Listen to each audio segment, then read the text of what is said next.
Hey, everybody. Welcome back to Engaging the Phenomenon. And today we have a very special guest, and that is Dr. Bob Davis. He is the author of books like The UFO Phenomenon, Life After Death, and Unseen Forces, and also has an upcoming documentary coming out called The Consciousness Connection. So welcome, Dr. Bob Davis, and thank you for coming to the show.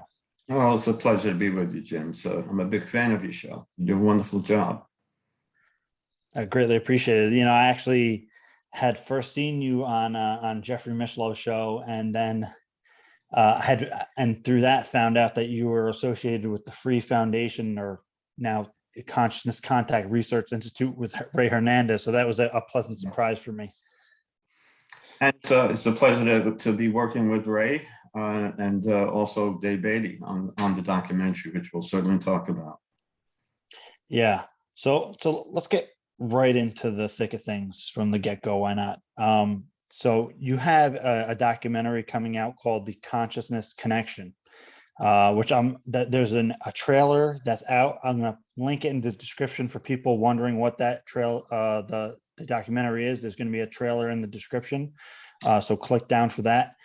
Now, what was your motivation for doing a documentary on consciousness? Well, I've always been a closet ufologist. So when I ended my career as a researcher and a life as a professor, I decided to write a few books. Saw something in the sky I couldn't explain, so I wrote The UFO Phenomenon, Should I Believe, and had to share that experience, wrote the book Life After Death. And now, as you mentioned, Unseen Forces. When I was writing Unseen Forces, I thought that this was a documentary. For some reason, it just made sense to me.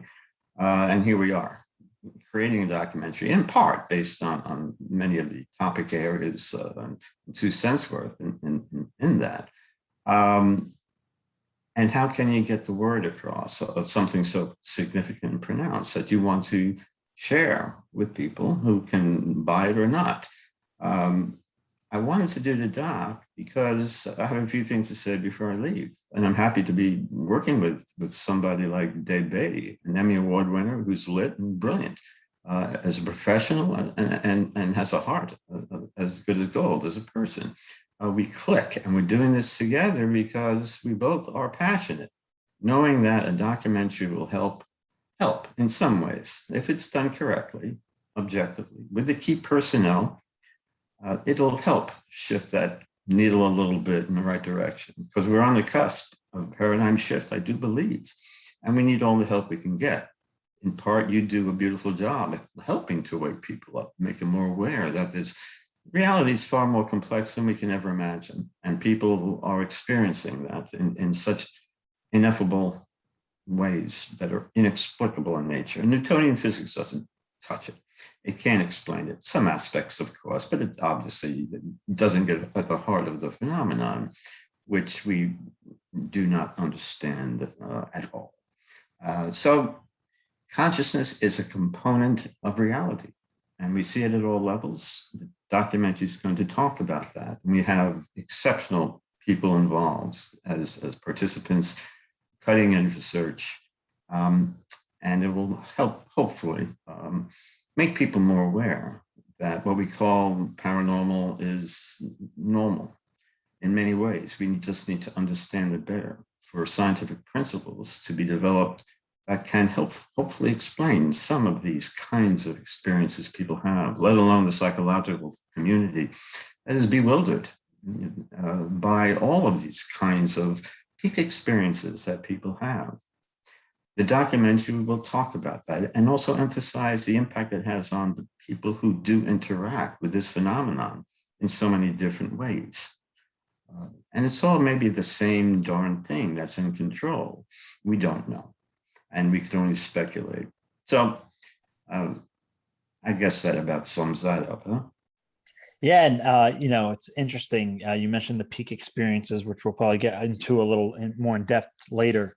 But it's funny. There's something called the progress of insight, and it goes over the stages of awakening. And this is a map that was created by Theravada Buddhists. But it's funny that it has some of these peak experience outlined in old Buddhist texts, and they correlate with awakening and waking up in human potential. But you also mentioned Dave Beatty, who, people on this show are going to remember made the Nimitz Encounter Tic Tac UFO mini documentary, which was brilliant. It made heavy traction and helped spread awareness about that event. But where are you and Dave Beatty right now in the production stages of the film? When do you expect it to be released, and how are you obtaining support for the documentary? We're just getting out of the gate. And if people go to consciousnessfilm.info, to the film's website, they'll learn a great deal more about where we're at, the participants, and the overall general essence of what this film is going to be about. Still evolving. The trailer is there, which will also evolve as we interview more people.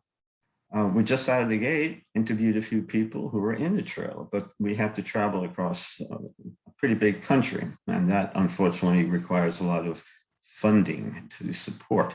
And it puts me in the most awkward position to act like a producer, which I'm learning about from Dave, to awkwardly request, support the people to go to GoFundMe who resonate with the objective, the mission of the film, and whatever they can provide in any degree of support would be very much appreciated. As awkward as it may be, I do these shows, however, to find ideally that one rich dude that has maybe a month to go and doesn't know what to do with his deep pockets.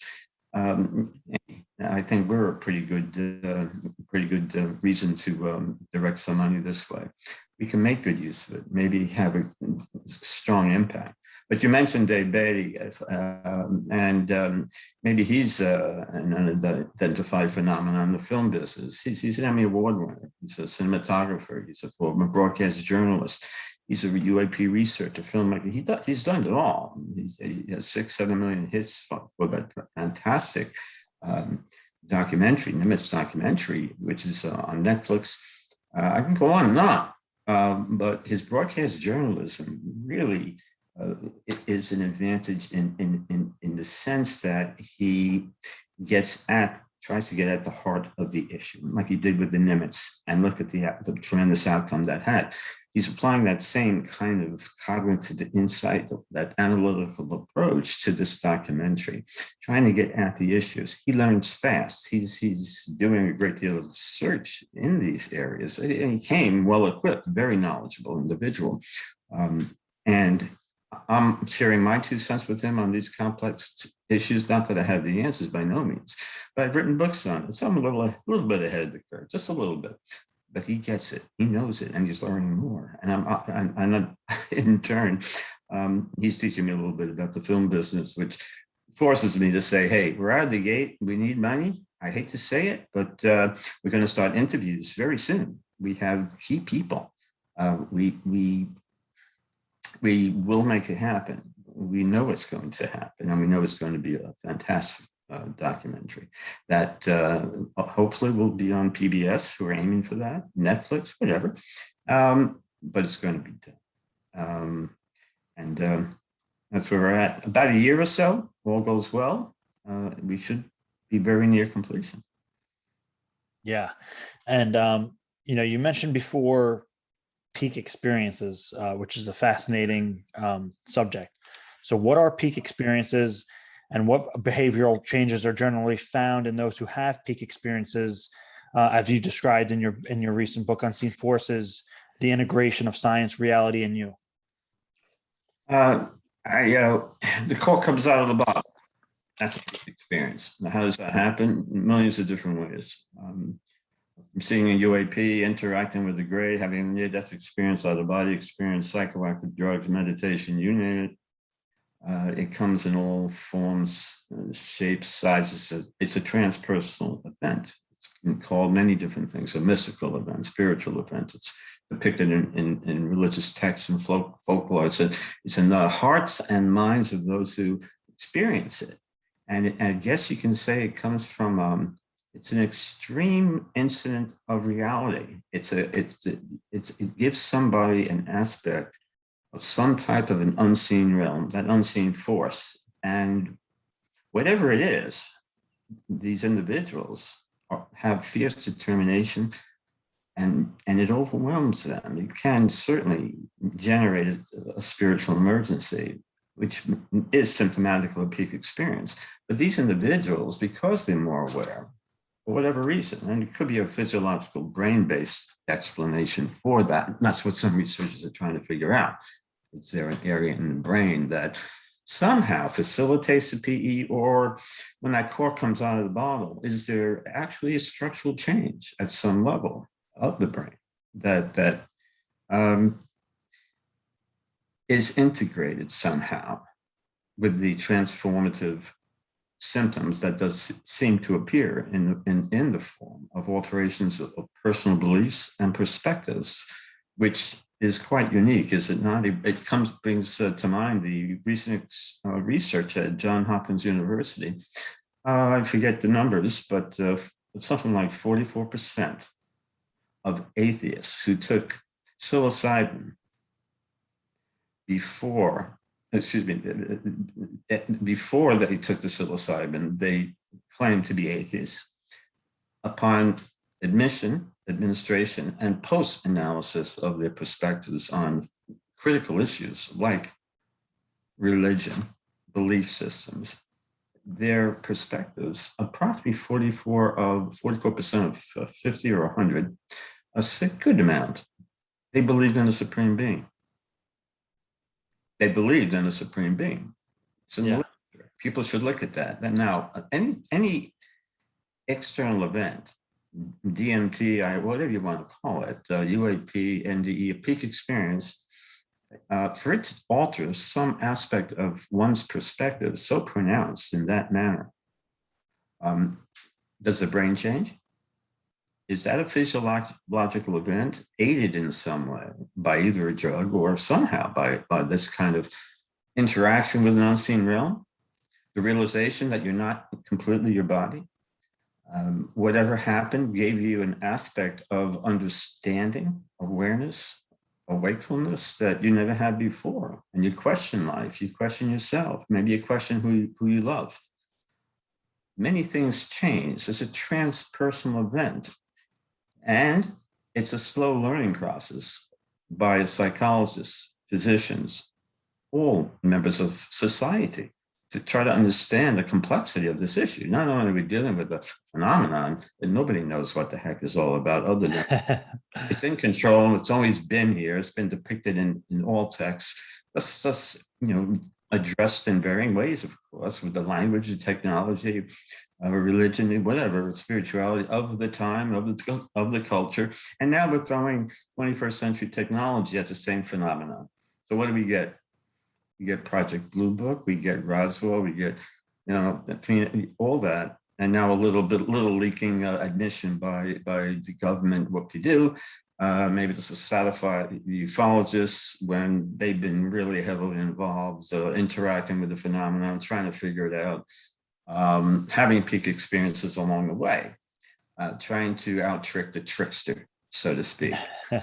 They have no clue. I doubt they have a clue. We operate on the Newtonian physics. We're just trying to embrace some aspect of quantum mechanics, which seems to make more sense in terms of understanding consciousness, the peak experiences as well, because the brain itself seems to be a quantum process. We're talking about experiences of the peak experience that seem to be only explainable by certain aspects of quantum mechanics, like the law of entanglement, superposition, among others. We have many theories out there, multidimensional, synchronized universe, field. I mean, we can go on and on. I encourage people to read about them all, everything about it, the history of UAP, how this phenomenon was depicted in the past, all of that, current research in sciences. And you see, when I wrote my book on the peak experiences, it forced me to look into these subtopics of consciousness and all aspects of altered states of consciousness to try to better understand what it says. You see, we have millions of people who are having peak experiences, who are questioning life like they never had before. The cork is out of the bottle. They're having spiritual emergencies. They're running around not knowing what to do, with extreme anxiety, a passion to figure out who, what, and where, what happened to me. I feel bad for these individuals who are not supported appropriately by society. This is a pandemic in some sense. And, you know, I think during this horrific time of the COVID issue, with millions who are dying, how many millions more are having near-death experiences associated with it? Normally, and the incidence of NDE in the United States alone is 200,000, which probably is an underestimation of the actual incidence. Given COVID, I'm sure that's much higher. So more people are having, unfortunately. But if there's any degree of good that is coming out of this unfortunate, I need a stronger word than that, of course, horrific worldwide catastrophe, is that maybe some people are becoming more insightful, to spending more time alone. Maybe they're meditating more, doing yoga, doing whatever it is that's helping to get the cork out of the bottle, becoming lit, becoming more aware. And they're having near-death experiences, which occur spontaneously. We can't study them for that reason, like the UAP, unless you will it down, as people do during CE5s, apparently using mental intention. Let's talk about that. So what's going on? I think people are becoming more awake and aware because the incidence of peak experiences is increasing. More people are doing psychoactive drugs. I'm not proposing that. I'm very tempted. I haven't. I mean, I did back in the 60s in Central Park, right? Yeah. You know what I'm talking about, right? Yeah. I live in New York. Yeah. Yeah, I can remember the taste of the bottle that was going, but it's different now, and it's being very much accepted within the medical community as for treatment of PTSD, severe depression, among many other things. Question is why? Can we, however, how does human potential is the issue at hand here too? If we understand consciousness better, the peak experience better, which gives us some more insight into what consciousness is and thus reality, how can we better understand alterations of reality from sane individuals, more sane than I, which isn't saying very much, I'm sure, but studies have been done, too few in number. And we did one with 3, with Ray Hernandez, Dr. Rudy Shield, and Dr. Russell Scalpone, which is poorly recognized within ufology, psychology, etc. That talks about our research, a critical issue, because it gets at the heart of the matter. It gets at what do people report when they have these experiences with UAPs. The essence of it, the subjective, which needs to be integrated with the physical. We need the physical. I commend all the nuts and bolts people out there. I love it. The historians, the new UFO, everybody needs to know all that. It's a part of the phenomena. Let's now, however, I think focus a little bit more attention, if not a lot more, on the consciousness aspect, the impact it has on the individual, because that's the issue at hand. And how do we benefit, learn from it? Is there any aspect of human potential that's associated with the brain and consciousness? Maybe it gives us some insight too about quantum physics, law of entanglement, ESP. Can it be developed in people? Can people using mental intention communicate with these interactive light phenomena that I like to refer to as? I'll call this something different next week, along with the different theory in consciousness and UAP that we are entertained about by those supposedly in the know, right? So, there's so much to say about the peak experience. I could write a book about it, no pun intended.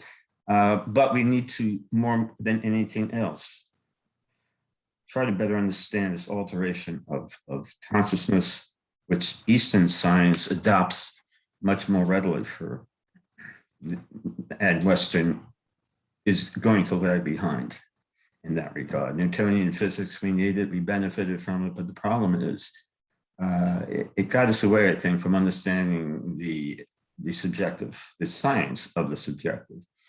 aspect of consciousness. And thus that gap between the subjective and the physical just widened.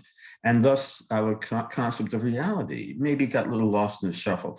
Jim, probably the person who made the most sense to me about this UAP thing was, and I forget the gentleman's name. He was a leader of an Indian tribe in the Southwest. Remarkable, very intelligent guy, even threw in some quantum physics, learned individual, educated, but he brought in the cultural aspect of how his people, what he was taught about the phenomenon, who they interacted with. And apparently they have, we know this. It's depicted on walls even, let alone in folklore and the Bible and everything else. So the insight and perspectives made more sense. I resonated more with that than, much of what comes out from ufology, which is combined sense and nonsense. And you go figure out what is the sense. It's a tough road there. We need to hear it all. And to be objective is hard. But when somebody has a peak experience, they know, they understand a little bit more and sometimes a lot more of what life is all about. And they become more humane in the process. And that's what's critical too.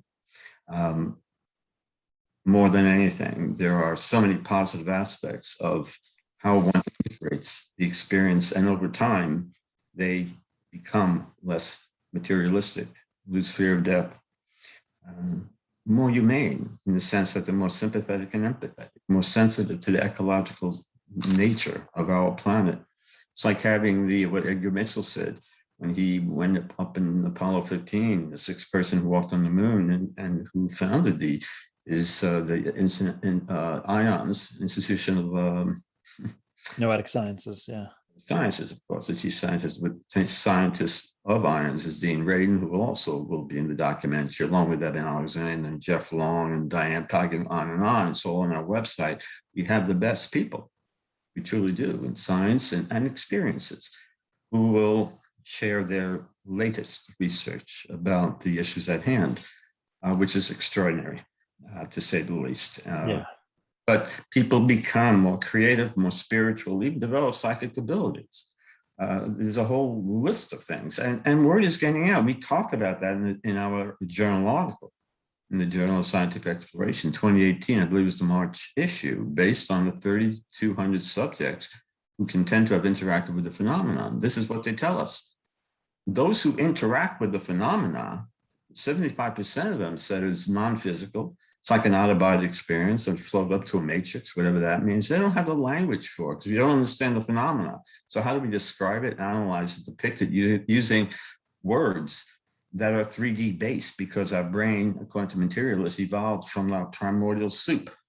We don't have the words. We don't have the concept. So it appears very symbolic to these people. They probably, according to what they say, interacting with, if it is multidimensional in nature, a 4D kind of reality, right?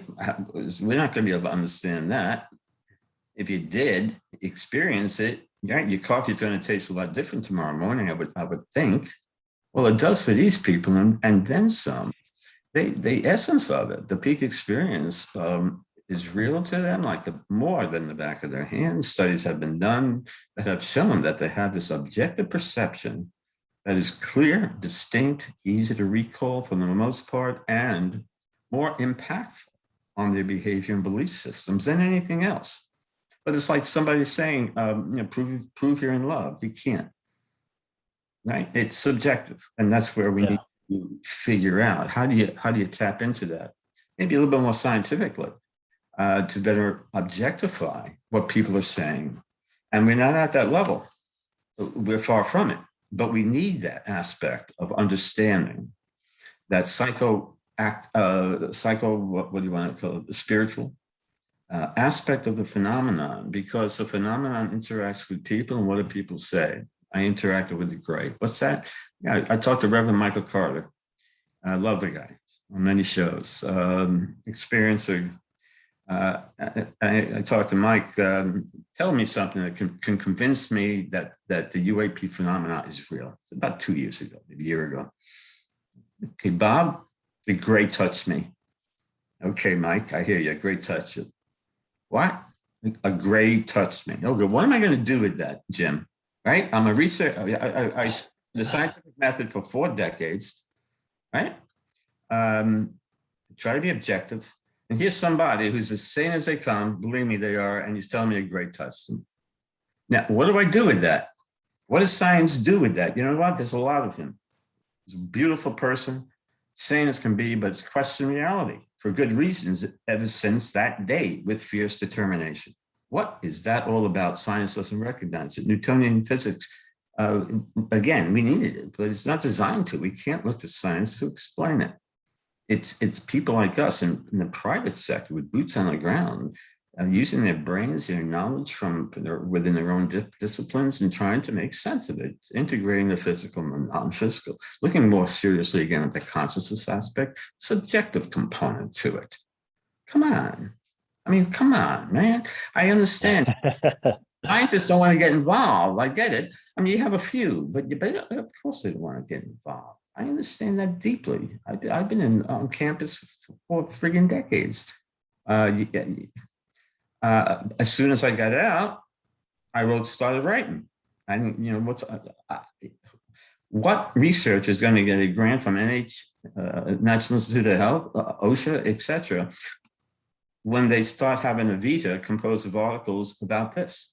The stigma, obviously, is one that is inhibiting some of the natural evolution of a paradigm shift that is more than needed. We need to go beyond, integrate current principles with certainly some of those that are considered speculative in quantum mechanics, many of which seem to be proven true biologically as well as cosmologically. Biologically, quantum brain, we see evidence of quantum processes in the brain. You can make a good case for that. That says something. In other words, as a brain using such processes at the DNA cellular level, serve as a sort of integrator of energy from external energy, like torsion energy, for instance, spin forces. Things that we're speculating about, things that we're doing research on at leading institutions, too few in number, way too fragmented as a multidisciplinary effort, which is sorely needed to try to make sense of these peak experiences and the symptoms that are manifested from them.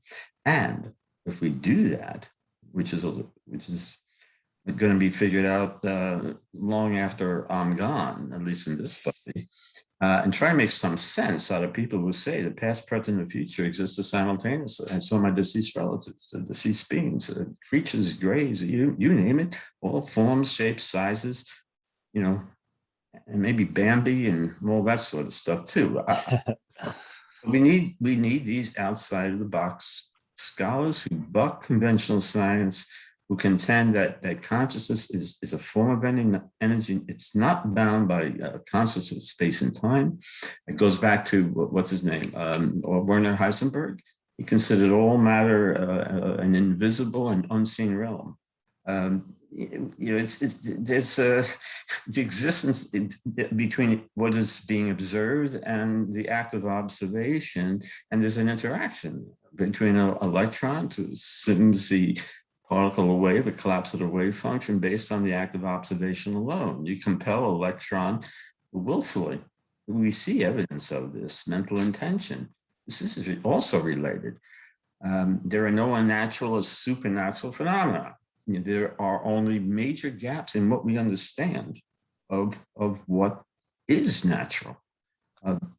And these gaps, they're hard to close. They really are. We don't have the science to do it. And we have a lot of nonsense out there, false claims, poor science, but we have a lot of good, hardworking scientists too, in ufology, whatever you want to call it.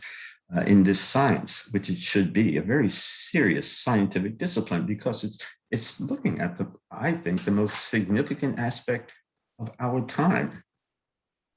For sure. Question: what are we talking about here? This phenomenon is you figure the phenomenon now. I think you can configure whether or not this is an Atari game from what decade, controlled by whomever. You know, we got Tom Campbell here to talk about his virtual reality, sim theory, the simulation hypothesis, just one of many, Yeah. thematically derived, right? Yeah. You know, this peak experience, you know, as people say, there's a control mechanism. Jacques Vallée says that we see, again, fragments of information, which probably is consciousness, and everything is consciousness. The universe is. Consciousness has been here before the brain. People say, does consciousness emerge from the brain, or does the brain emerge from consciousness? Consciousness has likely been here before the brain was ever invented, right? So you have a computer programmer, computer individual, their explanation for consciousness is going to be derived in mind, mathematically derived. It's somebody's programming it and controlling what's going on. You know, but it makes you think. I like to play chess. So online, so you meet people from all Yeah. over the world, you're playing chess. They say, hey, wait 5 minutes. I got to go to the bathroom, right? And so the other person goes to the bathroom too for 5 minutes. What happens to the people who are playing chess? Or it's like a simulation game. You're shooting people. Well, that's the issue. Are they in cyberspace? Is somebody controlling that? It gets into issues that are sort of beyond 3D. And that's why the esoteric aspect of it makes it hard to accept any of these theories 100%. And I say it to everybody, again, be as objective as you can, which is hard to be because we all make these errors in inductive reasoning. We ascribe to those beliefs that are consistent with ours. Those theories, experimental results that, hey, that's the way I think, so it must be true. We all make those errors every day in Walmart and everywhere else on a consistent, unfortunate basis. That's the brain. And I do it all the time as well. And more so as you age, I think, a little bit. But you also, after you write 3 books, you start to see pieces like a chess game. You start to put people in your documentary and look at it like a chess game. What are the fragments of information that are most important, that should be integrated, that seem to make the most sense to me? Not that I'm right, please do not misinterpret me. Anybody who says they have the answer is quite egoic. And we all are if we have a brain. But one of the good things about having a peak experience is you get a little less egoic. Some of that aspect of ego dissolution comes into play, and that's critical in my mind. Once you get rid of that aspect of the ego, and that we should have a pill for that. Maybe the psychoactive drugs gets at that. In all seriousness. Well, yeah, there are people doing research. Actually, if you're in the Dharma world or the meditation world, there's people right now like Shinzen Young and Daniel Ingram who are doing research on, you know, fMRIs and EEG brain scans and all that to say, you know, can we actually point out the physical brain function, which we call enlightenment? Is there a way to track that? So that's fascinating. And I know that's kind of going on. But for peak experiences, I've often considered or I've called, you know, contact as an awakening experience, in the sense where, you know, again, contact induces, you know, contact with the UFO phenomenon induces these peak experiences that are paradigm shifting to the core, very fundamental changes in our perception of reality and who we are and our place in it. You know, and I can speak from experiences, from having experienced an entire range of a lot of these different peak experiences personally. But getting to the idea or the subject of consciousness, what evidence have you found in your investigation that may eventually prove that consciousness doesn't reside in the brain? And if the brain doesn't create it, where does it come from? Like I have an answer for that, huh? You know, we have several lines of evidence that say consciousness doesn't come from the brain. You know, which is the one that we ascribe to and consider it the best evidence, and which we not. Regardless, we do not have the evidence that says conclusively, of course, what consciousness is, and nobody knows what that's all about. But we see subtle evidence in experimental results, much of which was conducted by Dean Radin, showing, well, look, there's been over 600 studies done in refereed journals with thousands of patients showing conclusively that experiments in ESP prove that it's real. There's one thing I could say with certainty, and ESP is valid. It's subtle. It doesn't mean I know what you're thinking, word for word. What's going to happen is going to happen. It doesn't mean I can bend a spoon, although some people claim to. But it means that more people on average, that's statistically significant, can possibly modify a laser interferometer, either up or down, based on their will alone, or allow for EEG connections between two people, a telesymmetric effect, while shielded in a Faraday cage and electrodes on each with twins. It works better if you're related. That's another interesting issue, suggesting something in the brain that makes people a little bit more sensitive, possibly, to things like ESP, or serving as an antenna to call down the phenomenon. But we see that one of the people with the electrodes on their skull, as EEGs are being obtained, when they close their eyes and go into alpha rhythm automatically upon eye closure, the twins' EEG reflects the same event, alpha rhythm, time locked to when the twin did close the eyes. Same thing happens if you flash a light bulb, things like that. It's been replicated. EEG technicians say without question it's not an artifact. What does that mean? It means there's some kind of transmission, invisible, of course. Measurable, probably not, unless we figure out what is that invisible pathway that seems to be consistent, possibly, with the law of entanglement. Two electrons separated light years apart, manipulate one, the other is going to maneuver in a predictable fashion, in one direction or another, based on the manipulation of the other. There's an unseen force. I don't know what it is, biophotons, torsion energy. That's not my thing. I'm not a physicist, but the theories do make sense. I've spoken with many physicists who gave me a much better conceptual idea of what this is all about. And it does seem to explain the phenomenon far better than Newtonian physics. Doesn't mean it's right either. But we don't even have the principles, of course. The principles that are going to explain it are not adapted yet. They're not uniformly agreed upon yet. We're far, far from that. That's why we need that paradigm shift sooner than later, so we can better understand, not maybe fully, but better understand how to integrate the essence of the experience, consciousness, what it is, how can we benefit from our understanding of it, in terms of possible medical healing. People who interact even with UAP, if we could digress a little bit, claim to have medical healings. It's not that unusual. We found this in our studies with Free that was published. Remarkable outcomes, besides the transpersonal, psychospiritual outcomes, they're physiological. Apparently, reportedly, nothing done in an experiment, but using a scientific method. That's not possible, certainly at this time. So we apply things like the quantum hologram theory to try to explain the phenomenon.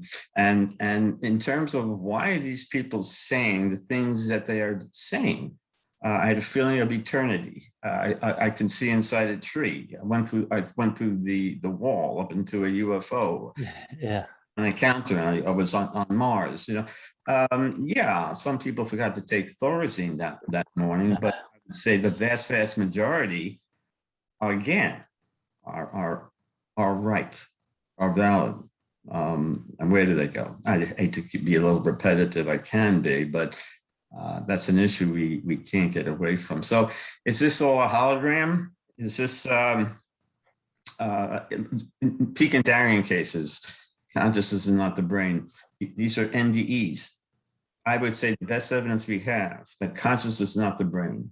And it's bad evidence. It's not scientific evidence. It's based on anecdotal evidence. What do I mean? Eben Alexander, the neurosurgeon, had this kind of experience. He's going to be in our documentary.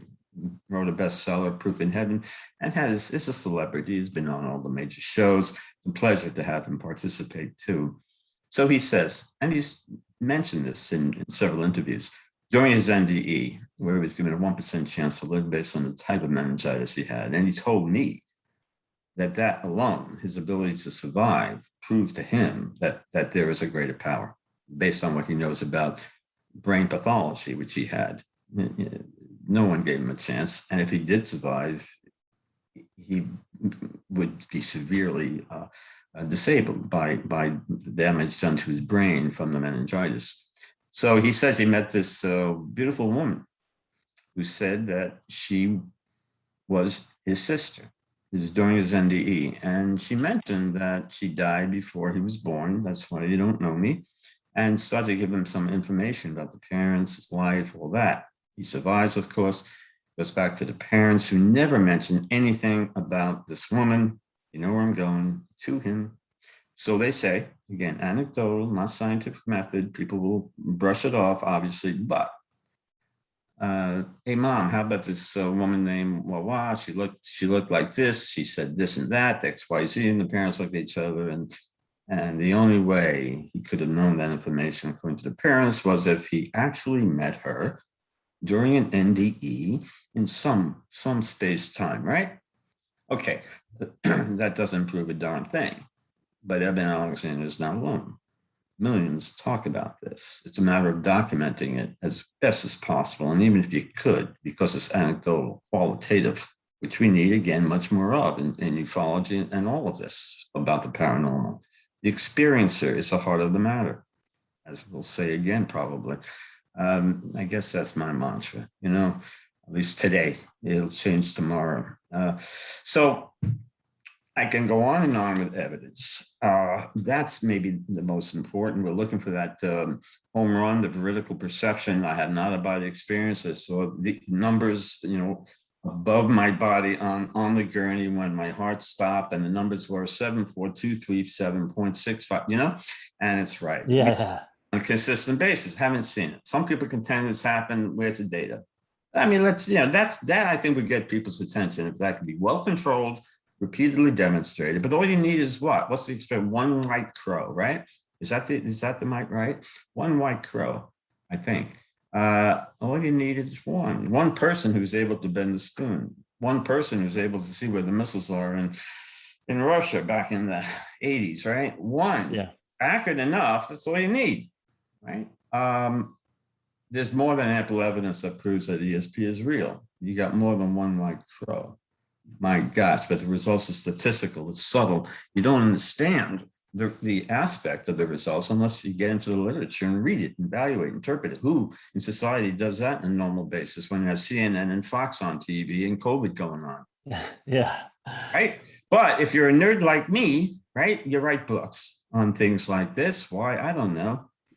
Most people think I gotta get a life. I think I got a life, but that's they're right in their way. I'm not putting anybody down. And don't debunk, man. Do not debunk. Disagree, professionally with collegiality within ufology and beyond. It's easy to say, very easy, but it's a hot issue.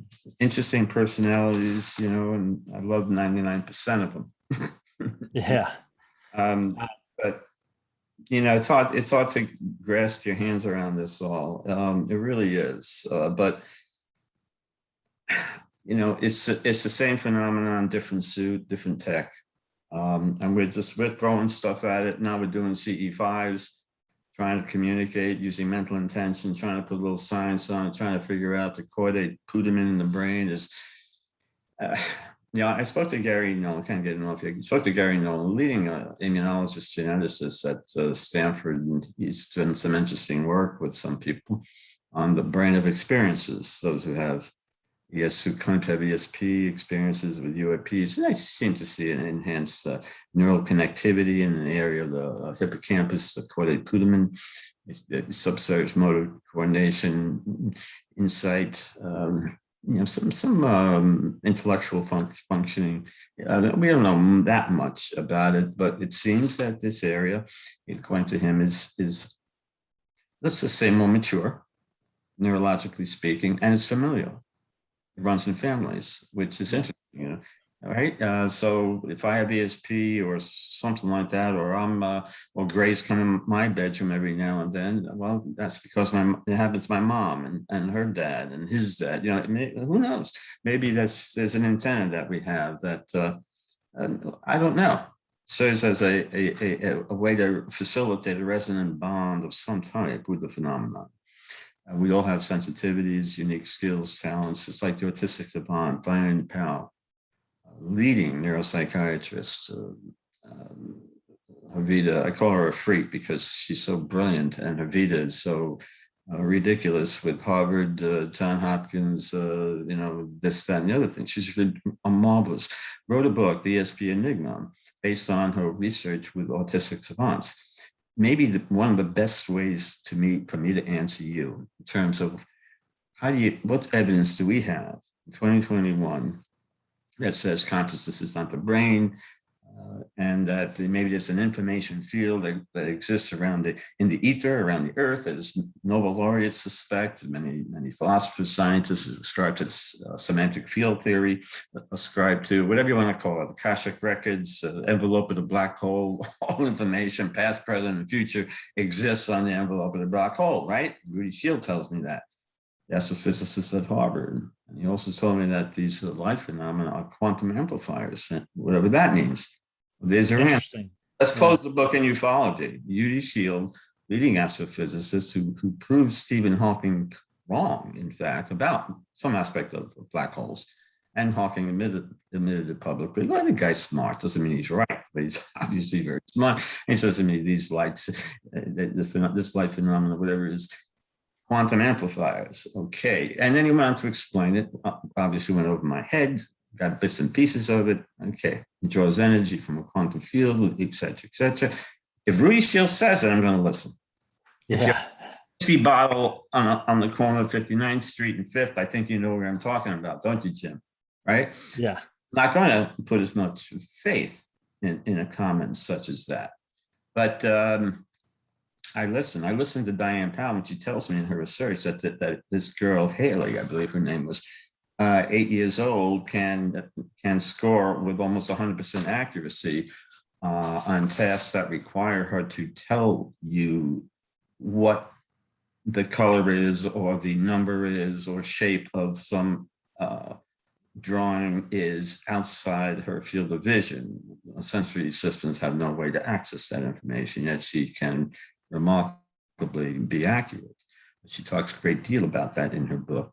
How about the 4-year-old that can speak 6 different languages? Yeah. Okay. Yeah. What did you say, Dr. Diane Hennessy Pell? Yeah, I done research with a 4-year-old that can speak 6 different languages. Oh, yeah, you know, that's remarkable. When I was 4, I could only speak 3, you know, that's pretty good, right? Yeah. That to me, more than anything else, right? Consciousness is not your brain. Yeah, but you have these kind of abnormalities. Maybe it is brain-based, maybe it's not. Maybe it says something about consciousness. And these types of individuals who are poorly understood, obviously, who have what we describe as pathologies like autistic savants, they do have these kinds of skills that are not easy to understand, of course. And the question is, how is it possible for the brain to do this? Haley, what's a, you know, whatever, what's a cube root of 4,812? Looks up in the sky and gives you an answer in 7 seconds to the 5th decimal point, and is right. Yeah. Yeah. Right. You know, is that the brain? I don't think so. At least that's my gut feeling, which we should take more seriously every now and then. That's wow. Where are you getting that information? Are you getting it from the envelope of a black hole? Are you getting it from the? Are you getting it from where Newton got it? And he says, like Einstein, like the guy who invented the periodic table, he's wearing my ideas. Downloaded. People get downloads now, they contend. They don't want to admit it, but they get physics downloads. I know people who have, and many people know people who have. You know what? And if they have gotten equations What did they say? Obviously looking for the advantage. Look, it gets wild. I don't even want to go into the CIA and the DOD and Elizondo, and I'm not putting it down at all. It's been so much behind the scenes with all of this, and so much more that is done, that's known, and we're getting a lot of wishy-washy cover-up. And they keep it purposely in the dark, I think. I'm not a kind of historian or geopolitical guy on this phenomenon. It's entertaining, all that stuff that goes on. I listen to it. I love hearing about it and people's theories. There's nothing wrong with that. I think it must be done, trying to get at the truth. But it's frustrating because you don't know what the truth is. And only a year or 10 or 20 later, do you find that it was a fraud, it was a hoax, disinformation. So you learn the hard way. It's too much of that to buy into anything with great sincerity. And that's why I try to be careful not to interpret everything I read too literally. I commend the UAP report as brief and narrow as it is in scope and information, but it's a little bit of an admission. It's better than nothing. I'll take it. But just be quiet, society. Here we'll say it's real, and it is. But coming out in the way that they did was, it's plausible. They recognize it. So. What that means, well, the society in general goes back to sleep until maybe the next big news event. What that is, I don't know. Like, Robert Salas, and they play around with our nuclear missiles and all that, and they do. We know that. That's compelling evidence that there's a form of energy. I'm not sure what it is that can have that power over our tech. It's toys to them, of course. Yeah. But we see these kinds of innovations as interventions, and the question is, what's the message? Do they bring us to a certain level of understanding or spirituality and say, that's all you're going to go, for this generation? You go figure that out, and the next generation, Yeah. right? And each generation gets a little bit more aware. We don't storm on beaches in Normandy anymore, but a little bit more civil and diplomatic and humane. But the issue at hand is, how do we make everyone humane? Can it come in a pill form? Does everybody have to have a peak experience? Do we need to understand scientific principles better? Maybe manipulate these kinds of things, interact with the phenomenon, learn from it if we're allowed to. And I don't think we are allowed to, although some people do say they get information that's beneficial. But you get a lot of the crap too. You get a lot of the street. You get par for the course. Yeah. Good luck. What do you do with that? You get spiritual. Yeah. You get love, unconditional love. You get beautiful images, heavenly environment, all that, and then you get just the opposite. You get the terror. What's going on? Is this a trick? You're playing with my mind, a holographic projection. Someone's playing a game on Commodore 64 somewhere far, far away. What are we? Most people don't care. I do. I'm curious. Plato asked the same things. The same questions he asked, we're asking today. Yeah. He thought of a control system, something like that, using different language, obviously different, but the same concept. I think if they were able to express language communication in a relatively mature manner 40,000 years ago in caves, they'd be pounding on their chest with stone knives, asking the same questions in grunts and groans, but the same questions. What the F is going on here? Yeah. But since we were talking about UAP, what's your best guess in supporting rationality for what is behind the UFO or UAP phenomena? Best guess, huh? This week? Let's go with today. But you'll have me on again, and I'm going to give you a different answer. You know that. Yeah, for sure. My best guess is just that. It's a guess, a suggestion. Don't quote me, please, because this is not an answer. This is it's my 2 cents worth in terms of what I'm trying to figure out. I don't go with the green people from Mars theory. I don't go with that. what am I going with? It's physical, it's non-physical. Spare that everybody the details, all your listeners know the physical aspects of it. Um, Biologic too, the pressures on the ground, some burns, whatever. The human interaction is most significant, of course, is more psychological in nature. But that's a non-physical, shall we call it? Maybe that's physical too. But the point is, those who interact with it are lit from that moment forward, especially if they have a strong interaction, like a physical or psychoactive kind of interaction, where it's more real than anything to them, as real as can be. But that profound, inexplicable interaction of whatever type, with the being itself or the craft or everything, it does something to them. The core comes out, and that's the non-physical, and they become passionate about what happened. So, you fast forward, and then you say, okay, could this be plasma?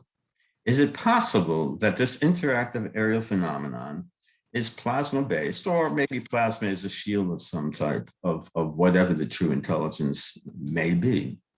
Unless plasma, the fourth state of matter, along with solid, liquid, and gas, it's a charged ionized gas, and it has strong electrostatic interactions. Ball lightning, earth lights, the tectonic stress may generate them and be seen, and has that in various areas along the country where the light phenomena is much more common. But can some characteristics of plasma be associated with the UAP? I think possibly, yeah, some of it, maybe all of it, I don't know. But this rationale, and I wrote a chapter for the book edited by Ray, Beyond Reality. Commend him for that massive effort. And I'm going to talk about just this, today's theory. Plasma might be behind it, maybe behind it, and plasma itself might be a form of intelligence, believe it or not. And let's put the pieces together.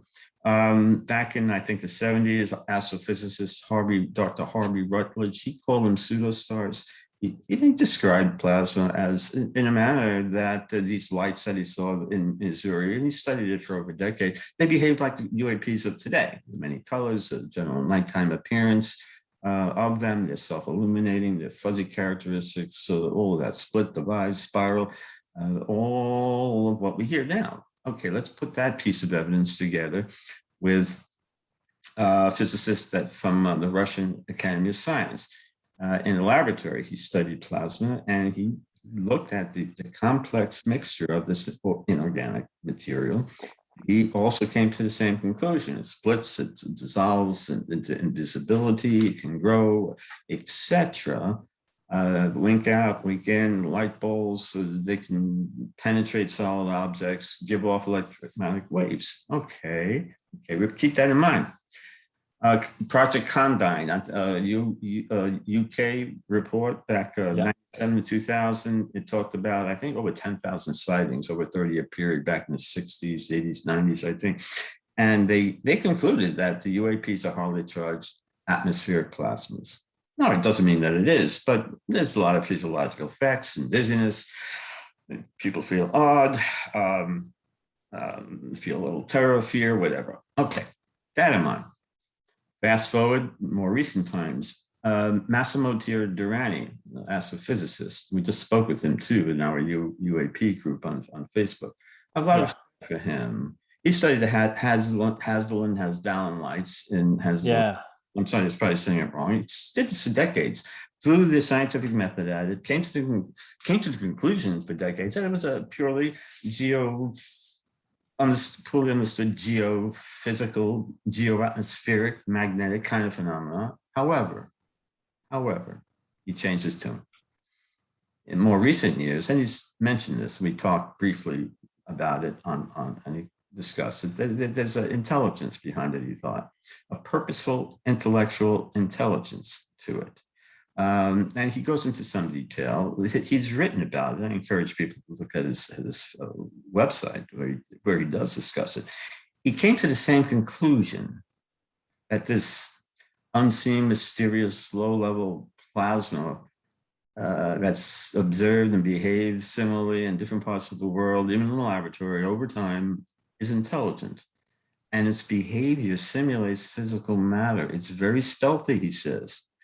But it does interact, he says, with people in a physical, objective, but also, he says, in a subjective way. Now, who am I to give you a theory about UAPs when you have people like this, like Rutledge and Massimo, science, Yeah. not that they're right, but saying something about the phenomenon up close and personal, studying it from a scientific perspective, and then coming up with the same conclusion. There's a consciousness component to it. There's a willfulness. It's a form of interaction. There's symbolic interaction with it. Almost as if I know I'm here. Right? It's like Chris Bledsoe. He knows they're here. He walks out the door and there it is, right? Bada bing. Some people know that pre-sentient, or they know what you're going to do before you do it. Do they? And that's what, well, the point is, look, David Bohm, getting back to plasma, David Bohm, the physicist, the student of Einstein, he called plasma primitive life form. I can give you more details about that. Okay, what does that mean? You move up to orchestrated reduction theory, the Penrose-Hameroff theory. The scientists over at University of Arizona, they go on here, trying to put more pieces together. Is this a quantum process? In other words, is plasma qualitatively, how do you call it, a structure of coherence? Is it similar to quantum objects? Is it similar to the concept of quantum entanglements? Because it also shows evidence of that. Don't you see that, or the intelligence behind it, whatever? Maybe it's a quantum process. That's why maybe Rudy Shield, that's a physicist of Harvard, by the way. Rudy Shield was a career scientist at the Smithsonian lab at Harvard. And he says they're quantum amplifiers. You kind of figure out why he feels this way. There's, could there be this resonant bond, a connecting bond that we integrate with? Yeah. Or almost something symbiotic. Exactly. Like the brain and you, I think, is symbiotic, let alone you, the brain, and another intelligence. Plasma. Yeah. And possible. I think you can make a case, again, that's some UAP. I'm not saying this is the answer. Please don't misinterpret me. But it goes deep like this, when you have, you're trying to put the pieces together. So is this behind the 100,000 mile per hour tic tac? Is that plasma? Does it give the form of a Delta 727? It's flying, and a pilot comes along, I'm going to say, and it sees the commercial plane ahead of it, contacts air traffic control, what the hell's going on, is real close, and then realizes that you can't keep up with the commercial plane. It's been mentioned. Well, let's throw on the jets. I'm going to get this right. Can't keep up with it. You know what I mean? Yeah.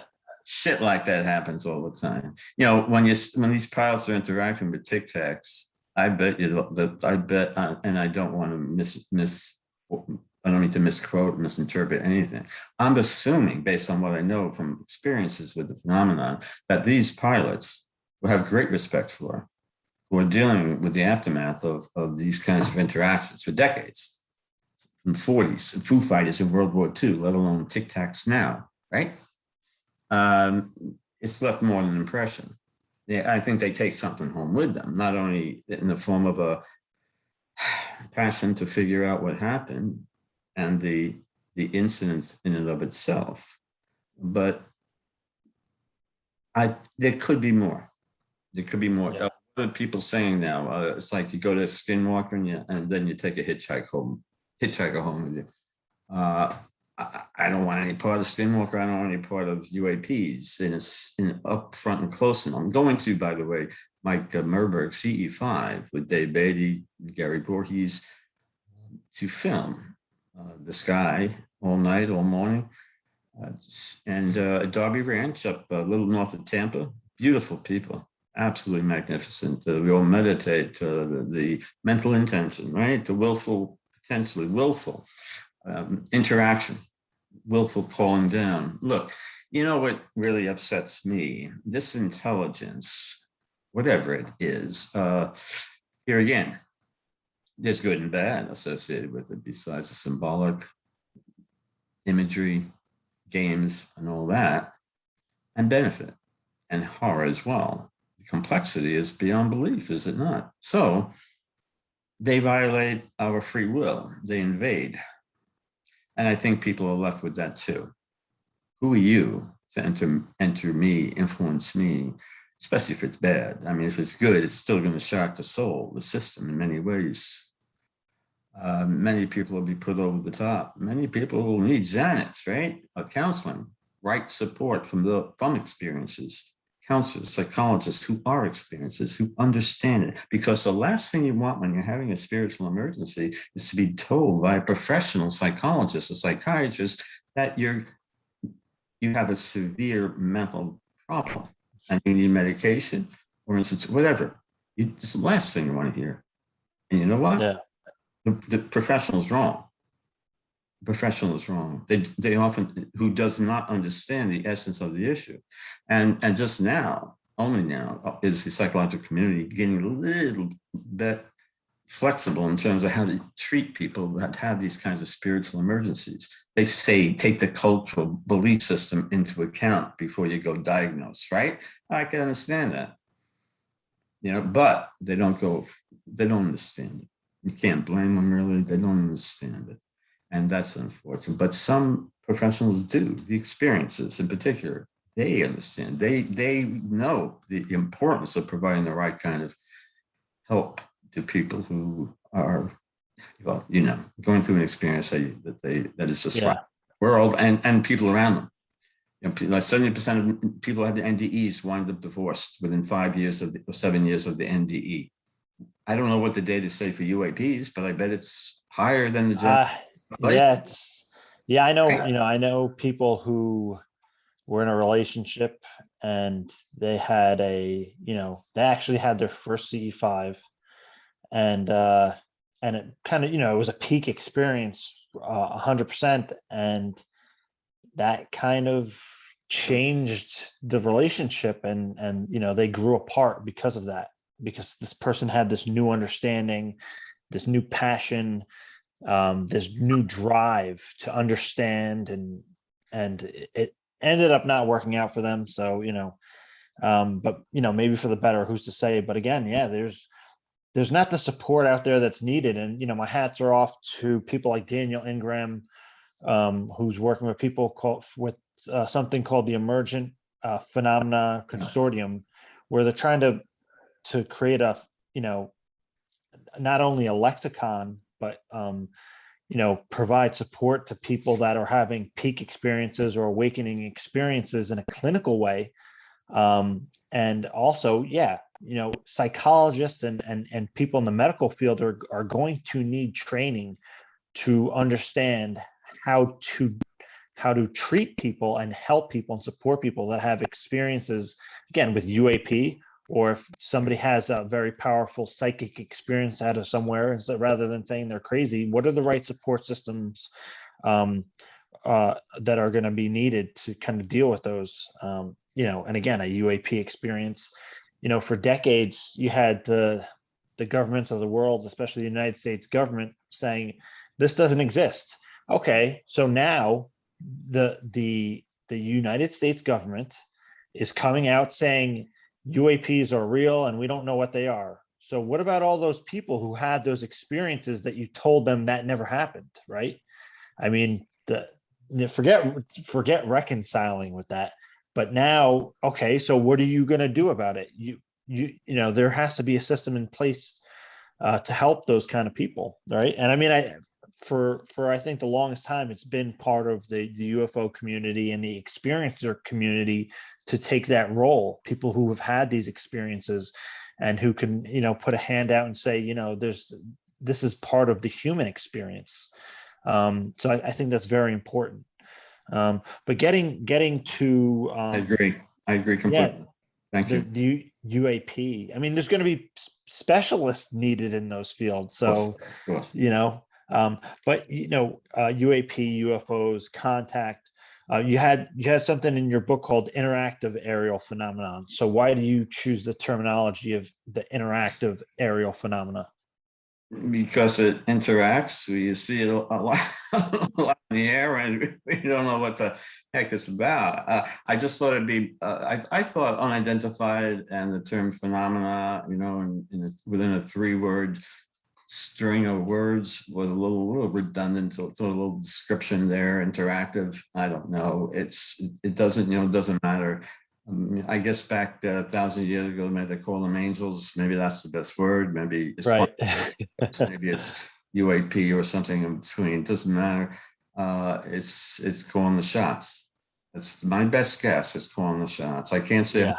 100%, but let's just say the data strongly suggests it. Just like Ian Stevenson said about reincarnation after studying 300 kids who claim to have gone through a reincarnation-like experience, so he can document details of information about past lives based on, again, anecdotal evidence.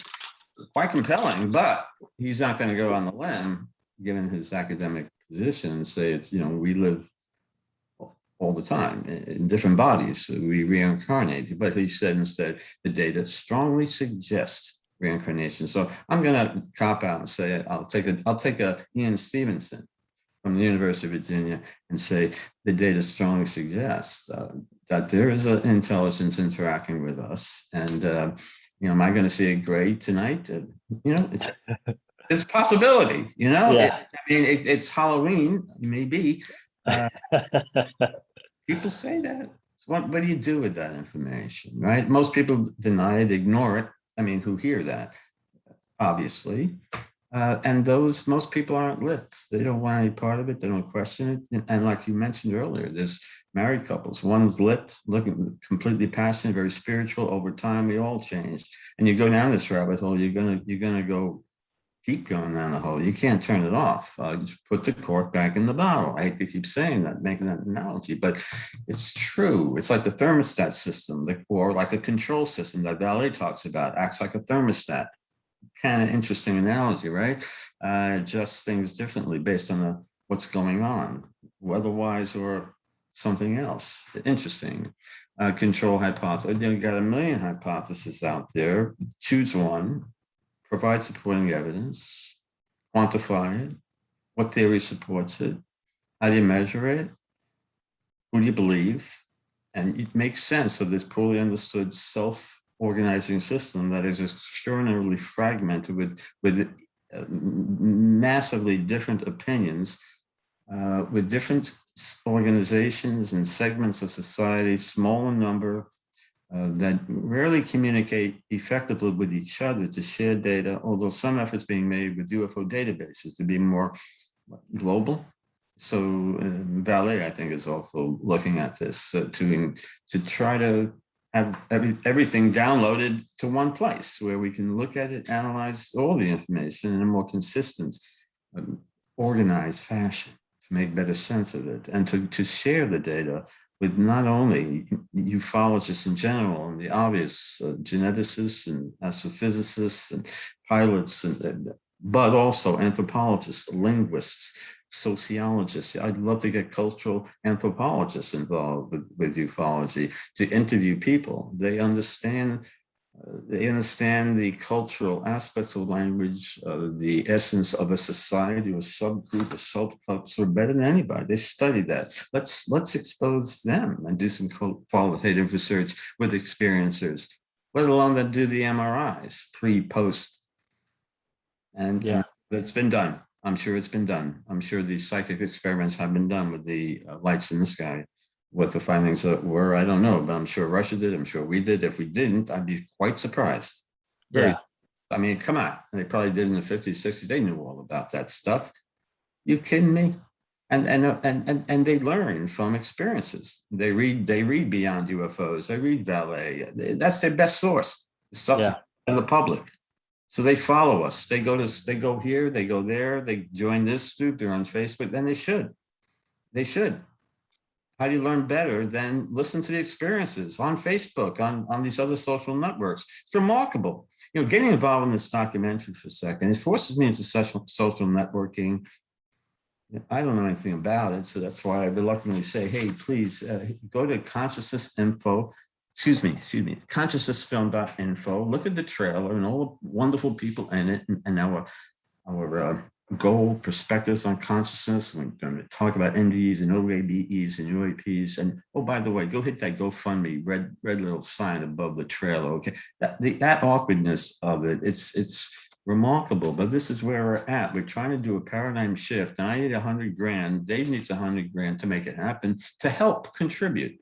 And there's many ways we do it. People like you talking about it contributes. Indeed. Documentaries that address it should contribute if it is done well, wake people up, and it's be educational. Maybe it'll help some people question reality, look at UAPs and NDEs a little differently. If done entertaining wise, objectively, and appropriately in all ways, I have no doubt it will. With Dave Beatty working with me, I have no doubt it will. Quality's there. Quality's going to be there. I guarantee you. This is going to be one heck of a documentary with the people involved and Dave Beatty. My 2 cents worth, I don't know where that's going to take it, but this is extraordinary documentary. Yeah. Well, and, you've talked about the need to integrate science of subjective reality and kind of physicality, physical objective reality. Why do you think that this is important to happen? Yeah, maybe it's a missing link. Consciousness will be part of Einstein's unified field theory someday. You would like to think, maybe that unseen force, whatever it might be, torsion energy, mental intention. We see people who have used their mental intention to heal. Bill Bankston is one individual, the Bankston healing method. He showed me pictures before and after using his intention to actually cure tumors in mice, and they never can get cancer again. Is a resonant bond of some type. You see these kinds of incidents, the white crow, in terms of using intention, whatever that is, trying to integrate the objective outer world with the subjective inner world of intelligence and information. And the brain is like an objective biological information processor, is it not? But it's a transmitter of impersonal 3D information. It's deterministic. You have to hit a key and you know what you're going to get. It's very predictable. It's reducible. It's a very, it seems to be quantum driven system. But the inner world, though, the subjective world, we have meaning, we have intention, we have spirituality, it defies Newtonian stuff. It's not quantum, right? It means something and nothing. Yeah. Yeah. And then you have something like, even subject. Yeah. There's a lot to it. Well, it's like notes on a page. You add the subjective to it to make the music. Yeah. The brain is notes on a page. You're getting the subjective aspect. Maybe that's contributions from some parts of the brain. But how do you ascertain certain aspects of human performance that defies logic? Who has the same brain and that's I have supposedly, and yet I can't tell you what the cube root answer is to a 5-digit to the 6th decimal point. Yeah. 8. You get it. Science. Diane. When Diane tells me that this is the case, I believe it. I look at the source. Again, I haven't seen her in outside Walmart with a brown paper bag drinking something. And there's other people like her with that stature. Not that they are right, but they get at it. They search. They apply science to it. They're really involved, and they're at the cutting edge. There's many of them at the cutting edge at Harvard. Diane's doing research at Harvard, as with Gary Nolan, looking at the brain, looking at various aspects, possibly of biophotonic energy, how torsion energy may actually interact with the brain. The brain is like a torsion integrator of information that occurs externally, possibly. And maybe again, when you become awake, aware, have a peak experience, maybe there is a resulting alteration in brain physiology that also facilitates further awareness, spirituality, almost as if it may be an innate physiologic function, like fight or flight, or when other types of instincts take over that you're unaware of. It's like the people who are close to death, the deathbed visions that they have, deathbed communications, a whole mess of research out there. It's extraordinary. People should look at it. Yeah. You know, people close to death having terminal lucidity in a coma for 6 months. So just before they die, they wake up, they're lucid, they're intelligent, as if they were there all 6 months, and then they die. Or the people that keep on, who are close to death, they keep stretching their arms out and calling names. I see him in the corner of the room. I see her. You know, my deceased relatives are going past me. I saw that with my grandma. That happened with my grandmother. She was talking about her sister, and she's saying her sister's right there, and it was incredible. I get shivers down my spine. That's just Well, more than likely, her sister was right there. And in fact, the fact that she said it and that she believed it, then her sister was right there.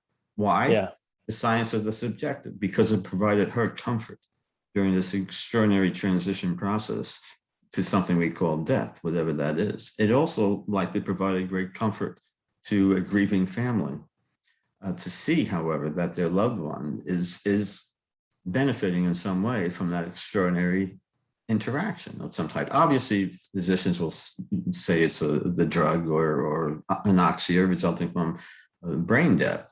But it's the same excuses you see in near-death experiences. Jeff Long, who runs the Near-Death Experience Research Foundation, is going to be in the documentary. And he's collected thousands of subjective reports of the near-death experience. I encourage people to go to the website, look at people's discussions, their anecdotal reports of their near-death experience. Remarkable. Absolutely remarkable. You tell me that's brain-based. I'm sorry. And I can't explain it to you. And they're trying to explain something that's ineffable in nature, that in many cases is non-3D, again, using language that is 3D based. So there's this translation issue of what I truly experience. It's like I mentioned this. Here's a woman who had a near-death experience. During the process of delivering a child, I believe. No, excuse me. No, not I take that. She's a near-death experiencer.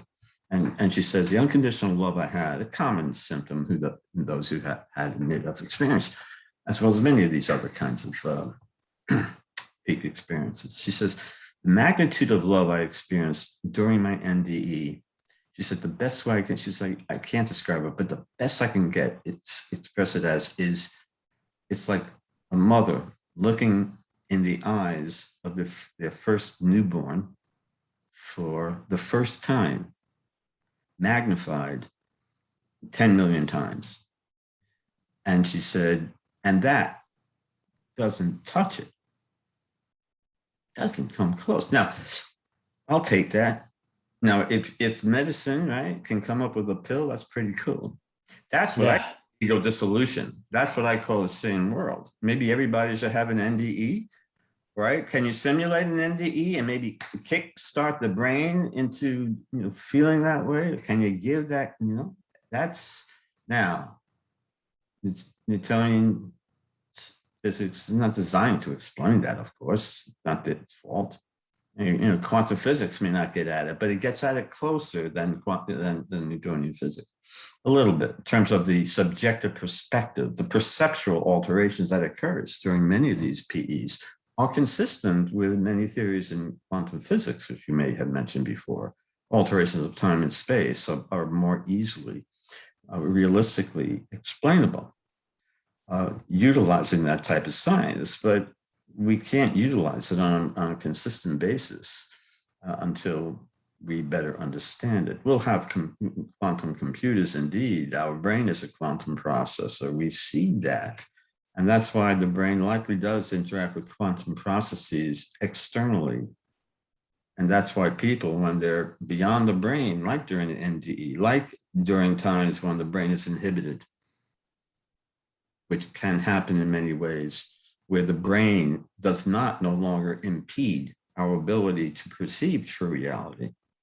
Okay?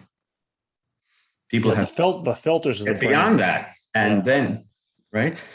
And then and only then do we truly understand the subjective nature of who and what you are. You come to the realization that there is a subjective world, that's an external world, but there's what David Bohm said, that the intricate, the explicate, there's interaction going on, there's a quantum processes going on.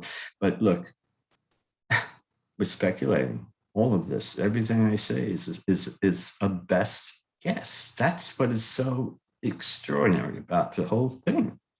That's why I wrote the book. That's why I want to do a documentary, because there's truth here and there's nonsense here.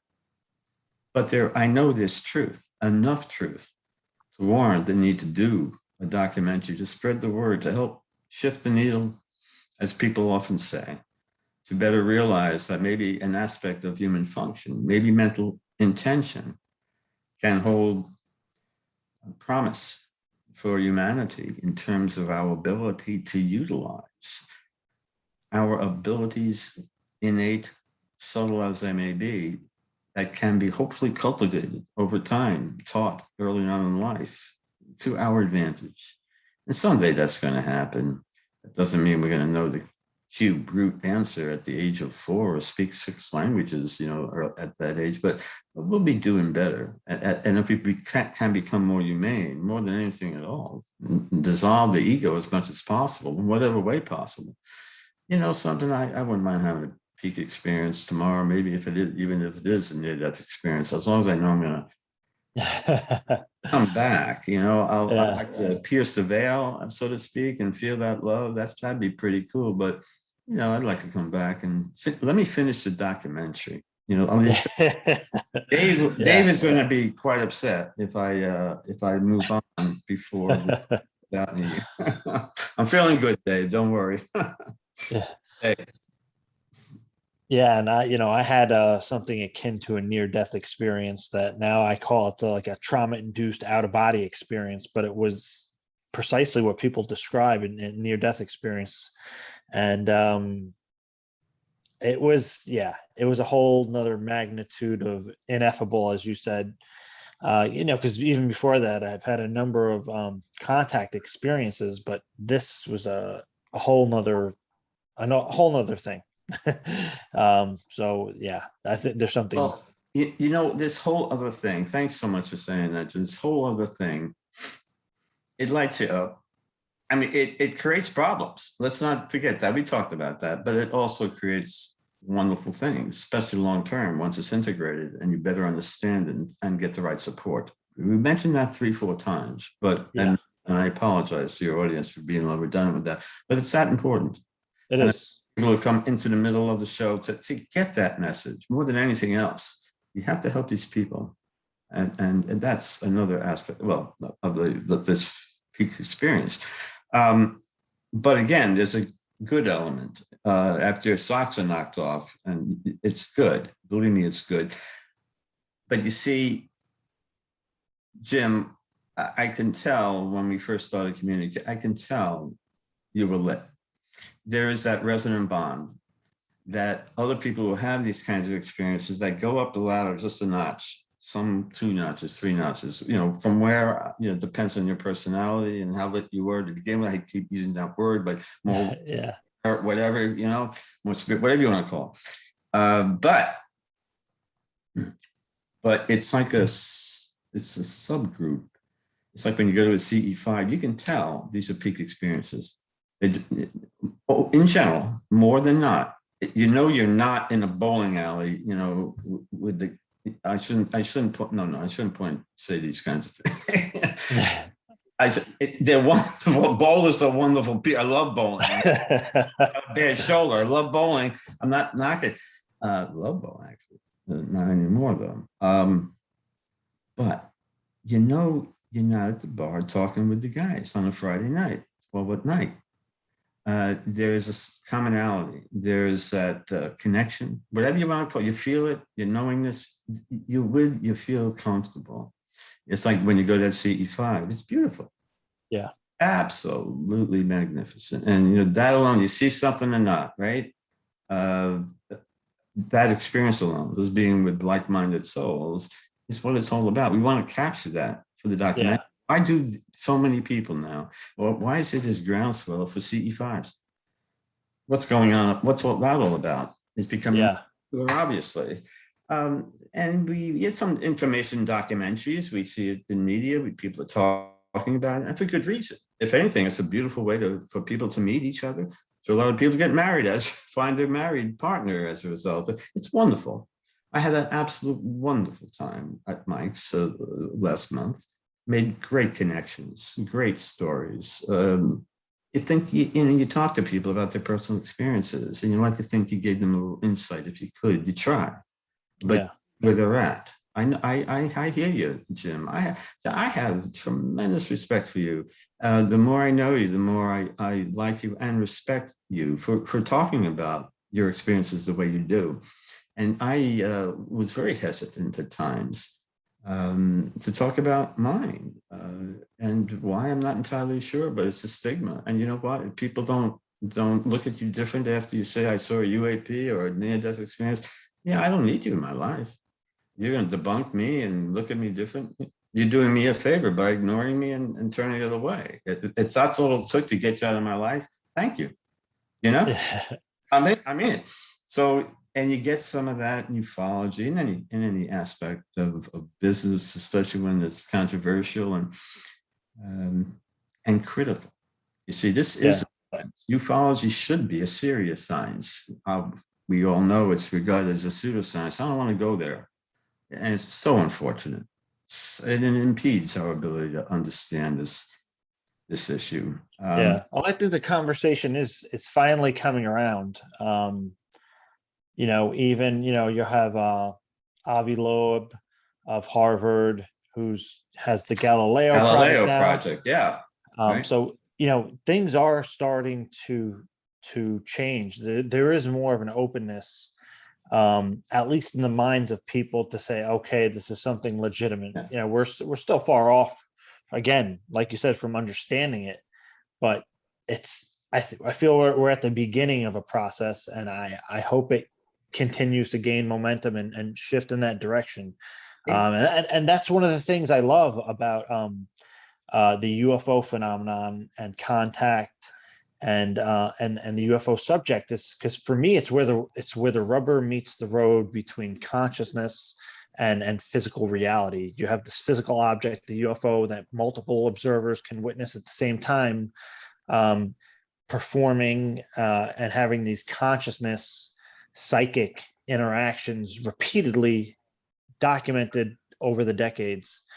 So it's really where the physical and metaphysical meet. You have um, so-called paranormal experiences being expressed here in the physical world. So I think that's the UFO UAP is kind of like a physical kind of segue into metaphysical, or what we currently don't understand, but is still inherent in our reality. But it's been a pleasure having you on. We've been going at it a long time. I'm definitely going to have to invite you back to talk again. But just do you have any parting words for the audience? New audience, be objective, please. Do research. Don't interpret everything literally in any field, even on the third shelf in Walmart. Be objective, please. But do you do due diligence before you buy a particular stock, and do the same before you interpret something as truth. That came out of a report from any aspect of an organization anywhere, ufology or otherwise. Go to consciousnessfilm.info. Look at the documentary that Dave Beatty and I are producing. We're passionate about it. Consider contributing whatever you can to support the most, in my mind, obviously, critical cause of our time, to answer the most fundamental questions of our time. What is consciousness? What is reality? And please understand that importance. And let's shift that needle together. Thank you so much. And sign up for the newsletter on the website. Thank you so much. Thank you so much for coming on. And I hope to have you on again, and maybe on my other YouTube channel and podcast, Meta Perspective. So I will be seeing you around soon, and I'm very excited for the documentary. Oh, thank you very much for your support, Jim, and thank you for all you do. I can't say enough about you. You're a good Yeah, man. greatly appreciated. I'll talk to you soon. Take care. Thank you. Bye-bye.